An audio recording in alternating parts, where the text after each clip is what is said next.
ओम श्री परमात्मने नमः। ओम नमो भगवते वासुदेवाय। ओम नमः शिवाय। चातुर्मास महात्म्य अध्याय 5 की पावन कथा में हम आज सुनेंगे सती का देह त्याग, पार्वती विवाह, भगवान शिव का हरिहर रूप में प्रकाट्य। पिछली कथा में हमने शूद्र पैजवन और गालव जी के संवाद को सुना था। अब आज की कथा में गालव जी शूद्र पैजवन से कह रहे हैं कि भगवान विष्णु जिस प्रकार शालिग्राम शिला के स्वरूप को प्राप्त हुए हैं और भगवान शिव भी जिस प्रकार लिंग आकार में स्थित हुए हैं, वह सब प्रसंग मैं तुमसे कहता हूँ। सुनो, पूर्व काल में ब्रह्मा जी के अंगूठे से प्रजापति दक्ष उत्पन्न हुए थे। दक्ष के सती नाम की एक पुत्री हुई। विधि के ज्ञाता भगवान शंकर ने सती के साथ वेदोक्त विधि से विवाह किया। दक्ष प्रजापति का चित्त मोहवश मूर्ता को प्राप्त हो गया था। उन्होंने एक महान यज्ञ का आयोजन किया और उस यज्ञ में भगवान शंकर के प्रति द्वेष भाव का परिचय दिया। पिता के उस महान द्वेष से सती देवी कुपित हो उठी और यज्ञ वेदी में आकर प्राणायाम में तत्पर होकर उन्होंने अग्निमय धारणा के द्वारा अपना शरीर त्याग दिया। उनके शरीर में जो पैतृक अंश था उसका परित्याग करके अपने भाग के साथ सती देवी ने मन ही मन शीतल हिमालय का चिंतन किया। मृत्यु काल में अपने कर्म के अधीन हुआ मन जहां जहां जाता है वहीं वहीं उसका अवतार होता है। इसलिए अग्नि में जली हुई सती देवी शीतल हिमालय का चिंतन करने के कारण हिमालय की ही पुत्री हुई। वहां पर्वत कन्या होकर उन्होंने शिव भक्ति में तत्पर होकर बड़ी उग्र तपस्या की। तदंतर सहस्त्रों वर्षों के पश्चात भूत भावन भगवान महेश्वर ब्राह्मण का वेश धारण करके उस स्थान पर आए और पार्वती के कर्म एवं स्वभाव की परीक्षा लेकर पार्वती को तपस्या से विशुद्ध जाना। तत्पश्चात दिव्य शरीर धारण करके भगवान शिव ने पार्वती का हाथ पकड़ लिया और उनसे कहा कि हे देवी, तुमने तपस्या से मुझे जीत लिया है। बोलो, तुम्हारा कौन सा प्रिय कार्य करूं मैं। तब देवी पार्वती ने महेश्वर से कहा कि आप मुझे अंगीकार करने में मेरे पिता को निमित्त बनाइए। पार्वती के इस प्रकार कहने पर भगवान शंकर ने सप्तऋषियों को हिमालय के पास भेजा। सप्तऋषियों ने हिमालय के पास जाकर लगन का समय बतलाया और महादेव जी से सब समाचार कहकर वे अपने स्थान को चले गए। तदंतर लगन के दिन इंद्र आदि सब देवता ब्रह्मा, विष्णु और अग्नि को आगे करके आए और वर वेश में भगवान शंकर का दर्शन करके वे बड़े प्रसन्न हुए।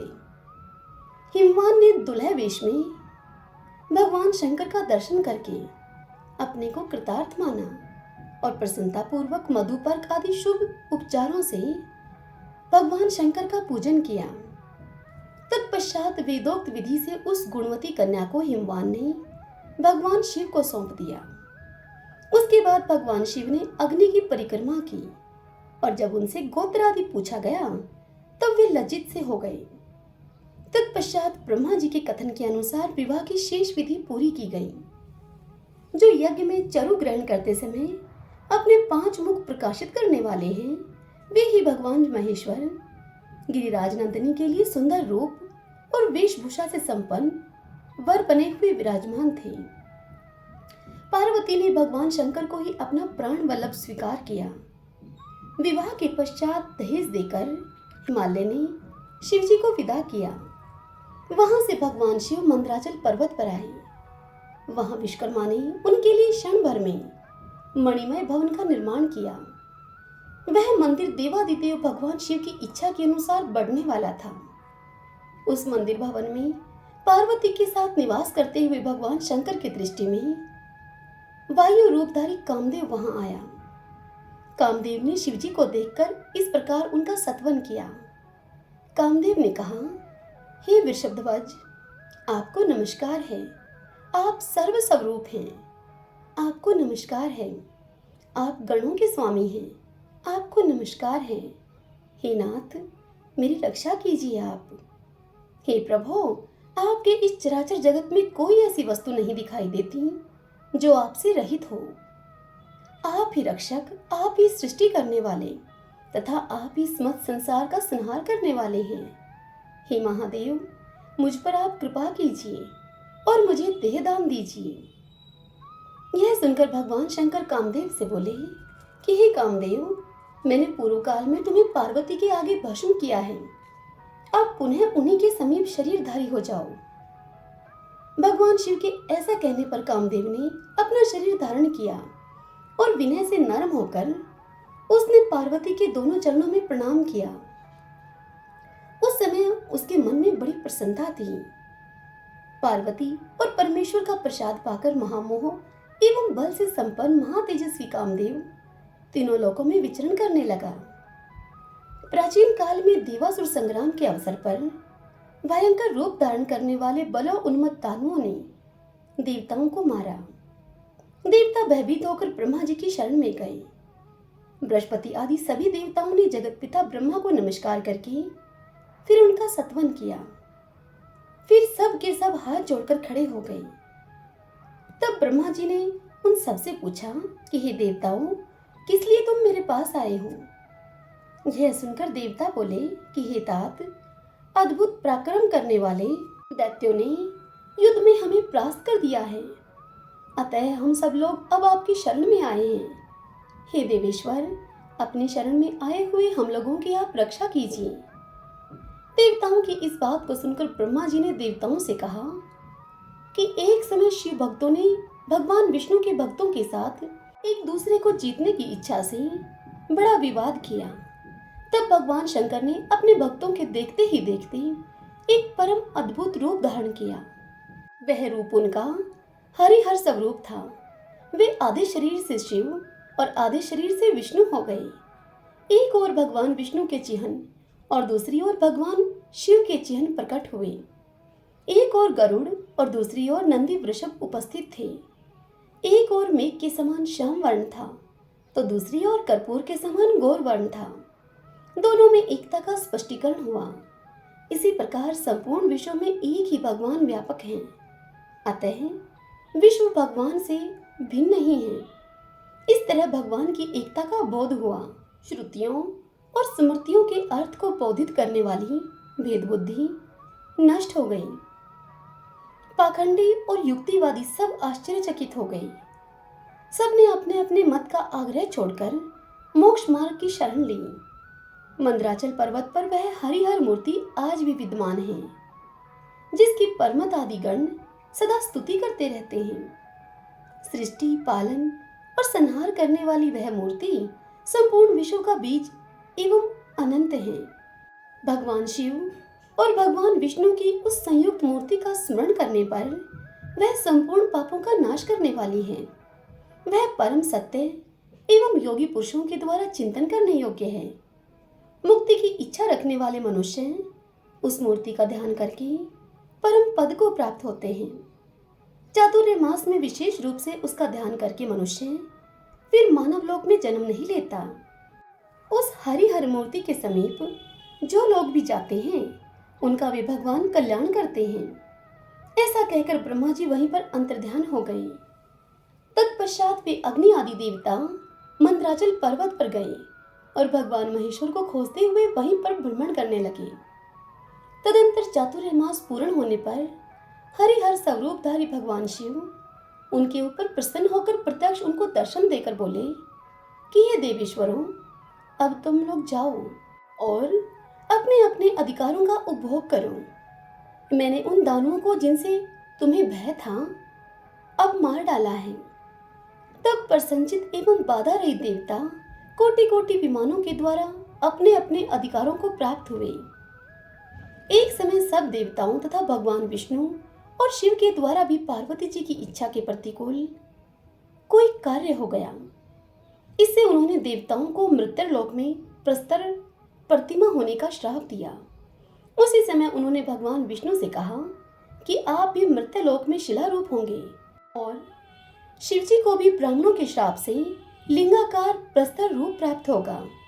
तब भगवान विष्णु ने पार्वती जी को प्रणाम करके कहा कि हे महावर्ते, हे महादेवी, आप सदैव महादेव जी की प्रिया हैं, संपूर्ण भूतों की जननी हैं।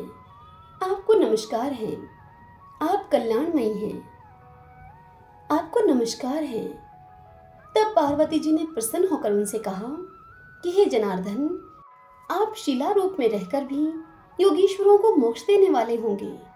विशेषतः चातुर्य मास में सब भक्तों की कामनाएं पूर्ण करने वाले होंगे। ब्रह्मा जी की प्यारी पुत्री जो गंड की नाम वाली नदी है, वह महान जलराशि से भरी हुई और परम पुण्यदायिनी है। उसी के अत्यंत निर्मल नीर में आपका निवास होगा। पुराणों की ज्ञाता आपको 24 स्वरूपों में देखेंगे। आपके मुख में स्वर्ण होगा और शालिग्राम आपकी संज्ञा होगी। गोलाकार तेजोमय शरीर अपूर्व शोभा से युक्त होगा। उस शालिग्राम स्वरूप में आप संपूर्ण सामर्थ्य से युक्त होकर योगियों को भी मोक्ष देने वाले होंगे। शालिग्राम शिला में व्याप्त हुए आपका जो मनुष्य पूजन करेंगे, उन भक्तों को आप मनोवांछित सिद्धि प्रदान करेंगे। आगे गालो मुनि कहते हैं कि हे महाशूद्र, भगवान विष्णु जिस प्रकार शालिग्राम शिला में स्वरूप को प्राप्त हुए, वह सब प्रसंग मैंने तुम्हें बता दिया है।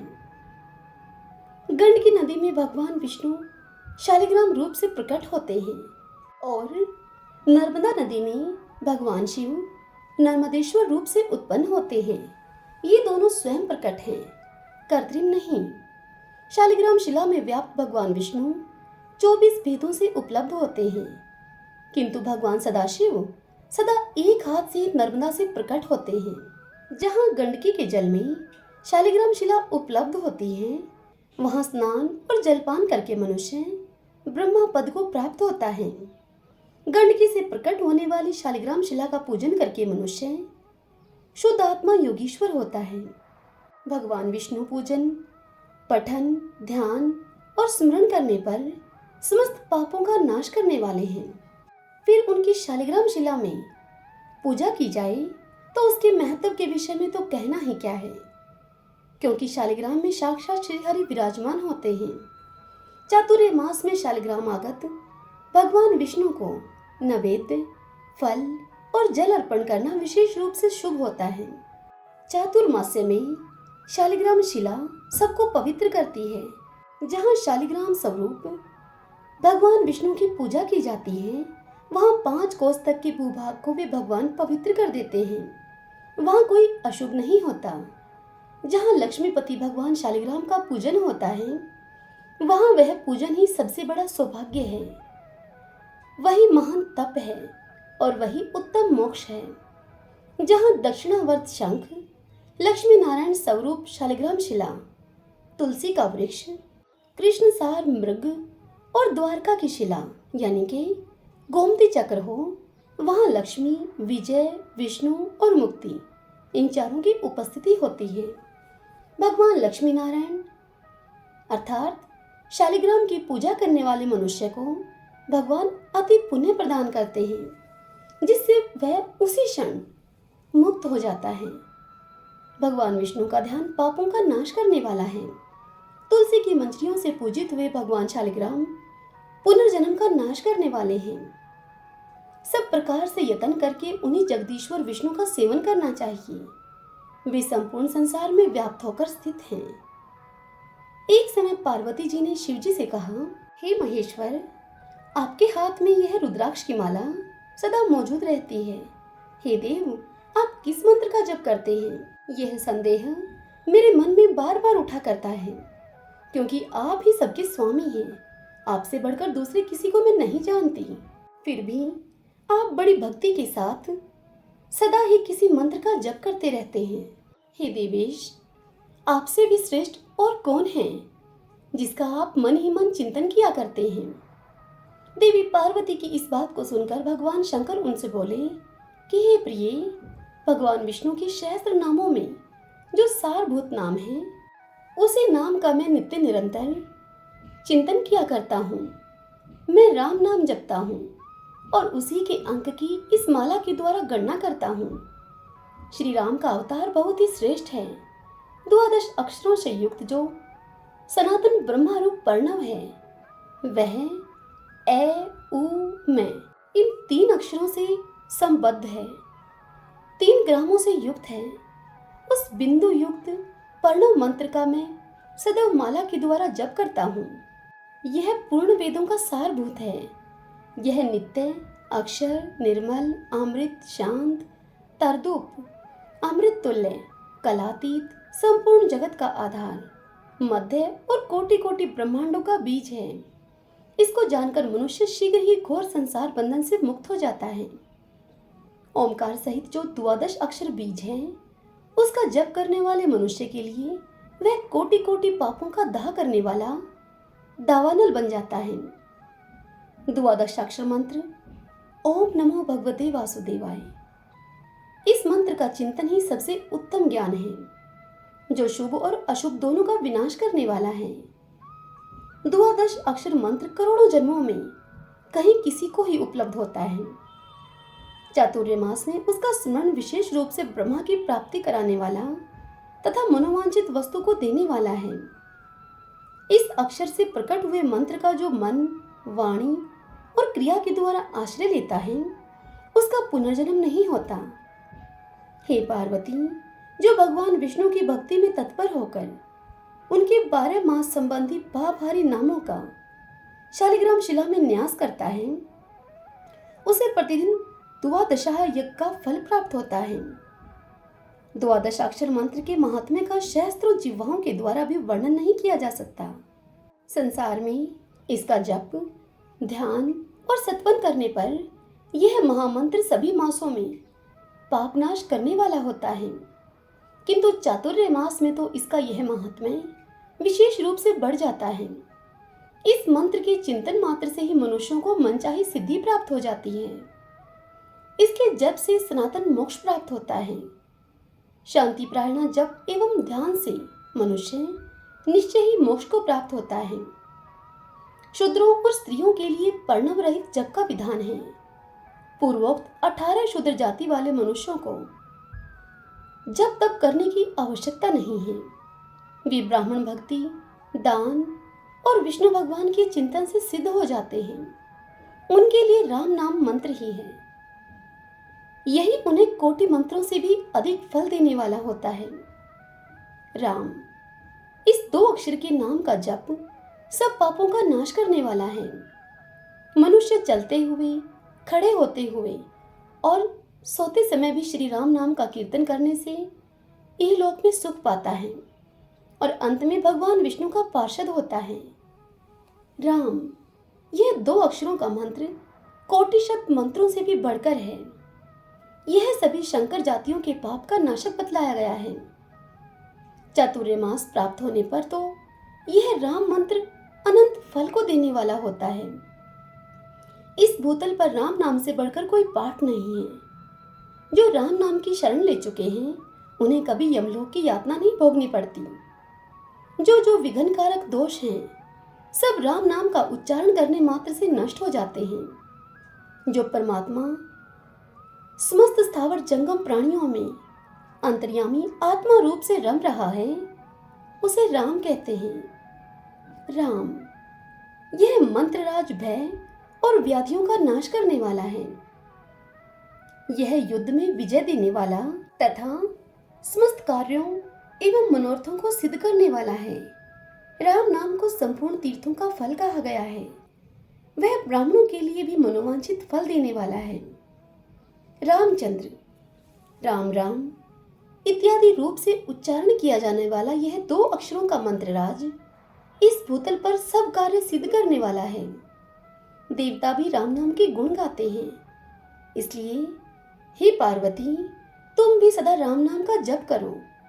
जो राम नाम का जप करता है, वह सब पापों से मुक्त हो जाता है। राम नाम से ही सहस्त्र नामों का पुण्य होता है। विशेषतः चातुर्य मास में उसका पुण्य 10 गुना बढ़ जाता है। राम नाम के उच्चारण से ही हीन जाति में उत्पन्न हुए लोगों का महान पाप भी भस्म हो जाता है।